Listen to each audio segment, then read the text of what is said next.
Hi, welcome to Inaru ETV Bharat. We have a really special guest with us, astronaut Sunita Williams. She's here for the Kerala Literary Festival. It's Asia's largest literary festival, and you're also doing a session with children. Tell us about it.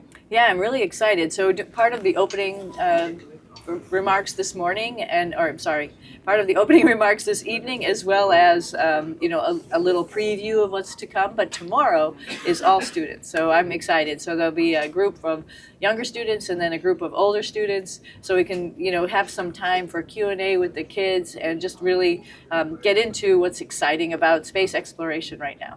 So you're kind of passing the baton on with your mentees and with these things you're doing with children over here and in the US. Yeah, absolutely. It's obviously, I think my retirement was out there in the news a little bit, and I retired at the end of the year, actually, and just happy to do that because I know the space agencies are in, good hands right now.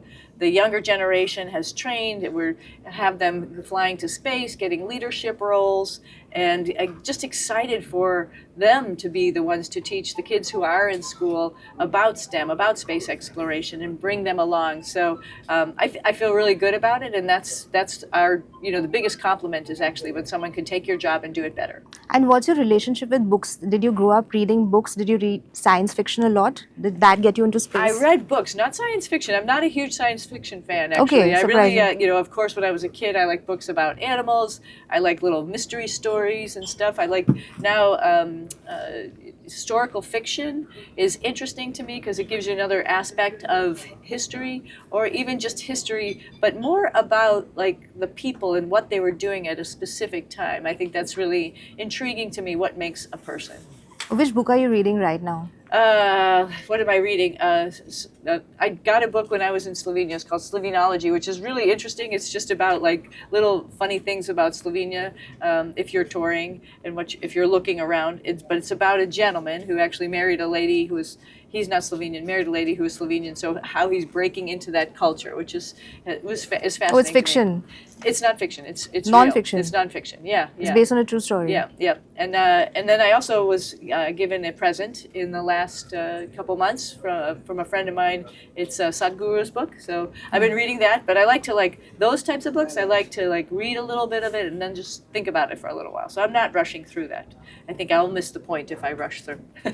Speaking of Sadhguru, you also believe in mindfulness. You practice mindfulness up in space also, and you also have talked about doing yoga. Did that keep you centered in those 9 months? Absolutely. I mean, I think I think we're very lucky in space also because we get the view out the window. I mean, how centered can you be when you look at our whole planet with everybody every person, every plant, every animal that's right there in front of you on that planet. So of course it keeps you centered because you always obviously start to think about your place and what is really the higher meaning. My father and I had some conversations like this at times. Sometimes, somehow, here on Earth, we get a little bit distracted by all the things that are going on. Not to mention your phone and the connectivity. And so it's, I think, being in space was really a luxury where you really had the opportunity to focus, and having that view out the window really made that enjoyable. You actually feel like that pale blue dot that Carl Sagan talked about? Oh, absolutely, absolutely. I mean, when you're looking back at the planet, not only is it like our home, but it's also alive. You see the interaction between the atmosphere and the ocean, things that are happening, algae blooms like I've talked about before, and ice formations. Things are happening as the seasons are going by. Hurricanes, you see them forming in the ocean or over the ocean going across. So you know that there's a lot of activity going on. So our planet is alive, and that's what keeps us alive, and it makes you really stop and think. And you've also going through something like this, spending 9 months in space, it also calls for a little bit of a sense of humor, to not get too serious about things and to not lose hope. How did you maintain your curiosity and your sense of humor in those times? I mean, there is so much to learn. Every day, what we do up on the space station is different. So your curiosity is already obviously peaked because the schedule, it keeps you going and wondering what's going to happen next. So I love learning. I love that we have the opportunity to talk to the investigators for the different type of experiments. And so in the middle of, while you're their lab tech and you're doing something, I was like, what are we doing exactly? And they're in your ear because we have a headset on connected to them wherever they are, and they're telling you that what amazing science that they're doing. And it's like, wow, I never thought of this. How did you guys think of this? I'm just the guy who's doing this stuff, but they're imagining all this kind of experiments and processes that we're doing up in space, and it's fascinating to me.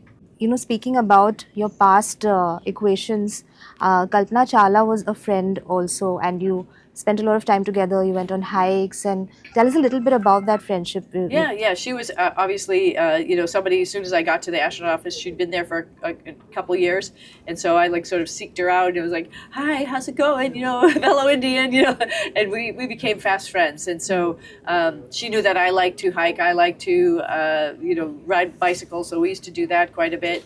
She had a nice way of sort of slowing me down a little bit. My family is very energetic and wants to get it done, and she'd be like, let's pull over here, and she'd enlighten me to a new species of birds or something that I hadn't ever learned about, or a new plant or something. And so she was always one to provide a source of answer a source of curiosity that I had. So what a great person. And you still have a good equation with her family as well. You're still in touch with them. Do you spend time with not them? as much as I would like to. Obviously because I haven't been here in a number of years into India.